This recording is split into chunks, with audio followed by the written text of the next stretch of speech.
दोस्तों, इतिहास में कई ऐसे राज दफन हैं जिनके बारे में इंसान कभी सोच भी नहीं सकता है। इंस्टाग्राम पर रील देखकर आज इंसान अपना मन बहला लेता है तो उसे लगता है कि मनोरंजन का बस यही साधन है। लेकिन क्या आपको पता है कि पुराने जमाने में भी कई समुदायों के लोग मनोरंजन करते थे और ऐसा करते थे कि मनोरंजन के चलते ही उन समुदायों के ताकतवर लोग अपने मनोरंजन के लिए कई शादियां कर लेते थे। पुराने जमाने में कई विशेष समुदाय थे जिनमें मर्दों के द्वारा कई शादियों का चलन था।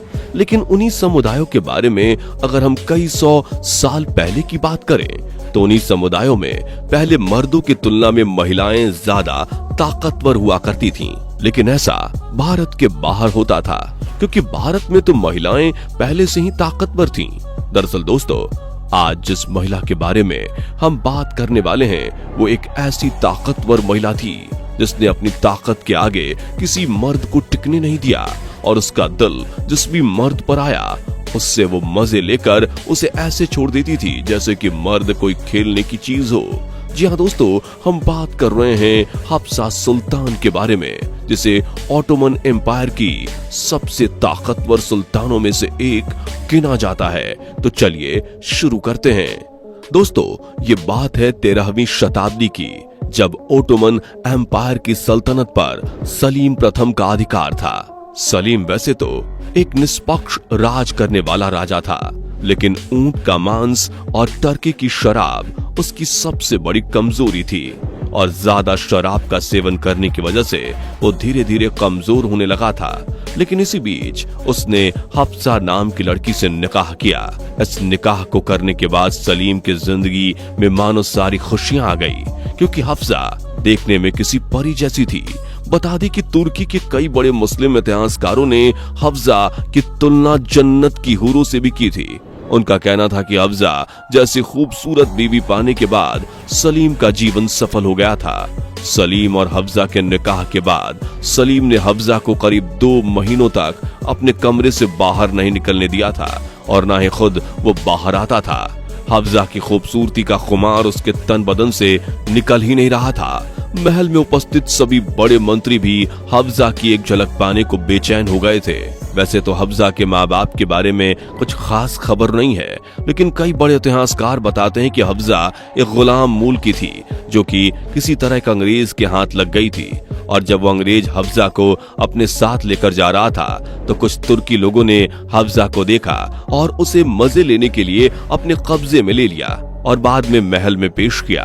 महल में सलीम ने जैसे ही हफ्सा को देखा तो उसके मन में सबसे पहले यही ख्याल आया, कितनी नायाब चीज सड़कों पर क्या कर रही है। हफ्सा ने भी मौके के नजाकत को समझा और सलीम से कहा कि हमें आपसे मोहब्बत हो गई है और हम आपसे निकाह करना चाहते हैं। इस पर सलीम और पागल हो गया था। दोस्तों, सलीम की जिंदगी में जब से हफ्सा ने कदम रखा था, सलीम मानो एक अलग ही दुनिया में पहुंच चुका था।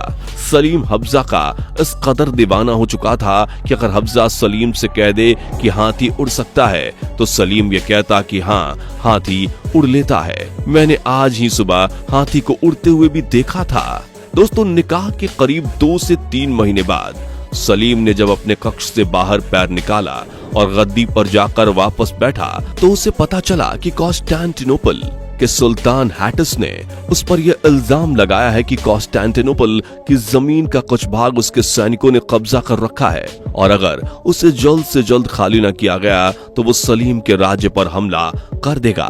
लेकिन सलीम इस बात को बिल्कुल हल्के में ले गया और उसने इस बात को बिल्कुल ही हवा में उड़ा दिया। इसके कुछ दिन बाद ही हैटस ने अपनी सेना का एक बड़ा भाग भेजकर सलीम के राज्य को चारों तरफ से घेर लिया। वैसे भी हैटस के पास पूरे तुर्की की सबसे बड़ी सेना थी। उसी समय हफ्सा अपनी कुछ दासियों के साथ बगीचे में धूप सेक रही थी। उसी दौरान कुछ सैनिकों की नजर हफ्सा पर पड़ी, लेकिन उनके लिए राजा का हुक्म ज्यादा बड़ा था। कुछ समय बाद ही एक समझौते के मुताबिक सैनिकों ने अपने कदम वापस लिए और वो वापस कॉन्स्टेंटिनोपल की तरफ निकल गए। कॉन्स्टेंटिनोपल जाकर कुछ सैनिकों ने हैटस से हफ्सा के बारे में बताया तो हैटस को हैरानी हुई कि उसके पास सब कुछ सलीम से ज्यादा है, तो ये खूबसूरती सलीम के पास क्या कर रही है। हैटस ने तुरंत सलीम को एक पत्र भिजवाया जिसमें उसने लिखवाया कि हम तुमसे दोस्ती के लिए हाथ बढ़ाते हैं और कॉन्स्टेंटिनोपल का जो भी हिस्सा चाहो वो तुम ले सकते हो। और आगे हैटस ने लिखा कि वो उससे मित्रता की भेंट उसके महल में करना चाहता है। जब ये बात सलीम ने हफ्जा को बताई तो वो अंदर ही अंदर सब कुछ समझ चुकी थी, क्योंकि वो सलीम से ज्यादा चालाक और समझदार थी। ये बातें सुनकर वो समझ गई थी कि हैटस कुछ और चाहता है, और इधर सलीम को पत्र पढ़कर ये लग रहा था कि हैटस उससे डर गया है और ये सब वो माफी के लिए लिख रहा है। खैर, अगला पत्र सलीम की तरफ से हैटस को गया, जिसमें लिखा गया था कि हम भी आपसे मित्रता करना चाहते हैं, और ऐसा लिखकर उसने हैटस को महल आने को कहा। हैटस बस सलीम के पत्र का ही इंतजार कर रहा था। हैटस ने तुरंत जाने की तैयारी करी और अपने साथ कुछ महंगे तोहफे लिए, जिनमें से कुछ नायाब तोहफे थे जो हफ्जा के लिए थे। हैटस हफ्जा को देखने के लिए बेताब था, इसलिए उसने तुरंत सेना तैयार की और अगले ही दिन तुर्की पहुंच गया। सलीम को पता चला तो उसने हैटस का स्वागत बड़े ही जोरों शोरों से कर पाया। सलीम ने कुछ देर बाद जब हैटस का सबसे परिचय कराना शुरू किया तो सबका परिचय कराने के बाद उसने हफ्जा को आवाज लगाई। हफ्जा के साथ कई दासियां भी चली आ रही थीं। उस समय हैटस की नजरें हफ्जा के चेहरे से हट नहीं रही थी। हैटस ने अपनी जीवनी में यह बात लिखी है कि जब मैंने पहली बार हफ्जा को देखा तो मेरे मन में बस यही बात चल रही थी कि कोई इतना खूबसूरत कैसे हो सकता है। उसके शरीर का एक एक टुकड़ा मानो ऐसा लग रहा था जैसे वो कुर्बानी के लिए बना हो। हैटस ने कहा कि सबसे ज्यादा मुझे उसका सीना आकर्षित कर रहा था। उसका सीना ऐसा था मानो कि कपड़े फाड़कर अभी बाहर आ जाएगा। हैटस ने अपने साथ लेकर जाने वाले सारे कीमती तोहफे सलीम और हफ्जा को दे दिए। सलीम को यह लालच था कि हैटस ने कॉन्स्टेंटिनोपल में उसे जमीन के लिए वादा किया है, और उसने ऐसा ही किया। हैटस ने सलीम को कॉन्स्टेंटिनोपल में अपने महल के पास एक दूसरा महल जो कि उसके महल से थोड़ा छोटा था उसे दे दिया और कहा कि तुम अपनी बेगम के साथ वहां आओ और कुछ समय गुजारो। अब कॉन्स्टेंटिनोपल तुम्हारा ही है। और इतना कहकर कुछ समय बाद हैटस वहां से चला गया। हैटस के जाते ही सलीम को पता चला कि हफ्जा मां बनने वाली है। इसके बाद कुछ समय के लिए सलीम ने हफ्जा को कॉन्स्टेंटिनोपल के उस महल में भिजवा दिया और वो हैटस द्वारा बनवाए गए महल में रहने लगी। जैसे ही हैटस को ये पता चला उसने वहां आना जाना शुरू कर दिया, हफ्जा से बातचीत करना शुरू कर दिया। हफ्जा के दिमाग में ये बात चल रही थी कि अगर मैं सलीम के बच्चे को जन्म देने के बाद अगर हैटस से शादी कर लूं तो कॉन्स्टेंटिनोपल की राजगद्दी भी मेरे नाम हो जाएगी। थोड़े ही समय में हफ्जा ने सलीम के बच्चे को जन्म दिया और उसके बाद हैटस और हफ्जा में नजदीकियां बढ़ने लगी। और एक रात हैटस शाम को हफ्जा के महल में आया और वो पूरी रात वहीं रुका। इस बात की खबर हफ्जा के उस मंत्री को बखूबी थी जिसे सलीम ने हफ्जा की हिफाजत के लिए रखा था। मंत्री भी सुबह का इंतजार करने लगा और सुबह होते ही उसने हैटस को हफ्जा के कमरे से निकलते हुए देखा। मंत्री ने थोड़ा पास जाकर देखा तो हफ्जा के कमरे का दरवाजा खुला हुआ था और उसके अंदर की तरफ एक पतली झिल्ली वाला पर्दा चढ़ा हुआ था, जिससे गौर से देखने पर अंदर का दृश्य समझ में तो आ रहा था लेकिन थोड़ा धुंधला धुंधला। उस मंत्री ने पर्दा हटाने की हिम्मत की क्योंकि अंदर का दृश्य ही कुछ ऐसा था। असल में कक्ष के अंदर हफ्जा बिना कपड़ों के अभी तक बिस्तर पर सोई हुई थी।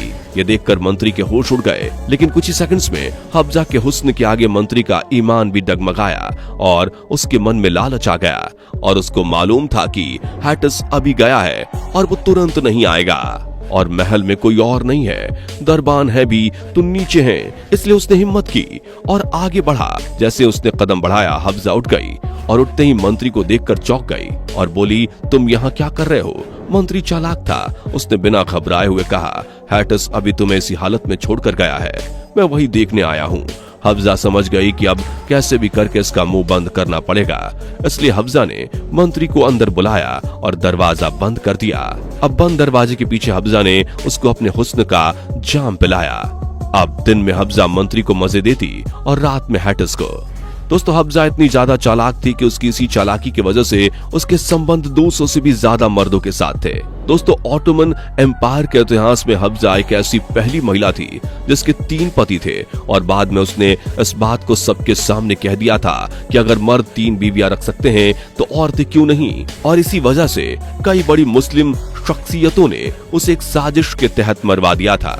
इन मुस्लिम शख्सियतों में हैटस और सुलेमान भी शामिल थे। उन्होंने ऐसा इसलिए किया क्योंकि उनके पास मौज मस्ती के लिए लड़कियों की कमी नहीं थी, लेकिन इस बात को हफ्जा समझ नहीं पाई और जब तक वो इस बात को समझती तब तक वो अल्लाह को प्यारी हो चुकी थी। हालांकि उसने अपना काम कर दिया था। उसने ऑटोमन की लड़कियों और औरतों के अंदर से डर को बिल्कुल खत्म कर दिया था।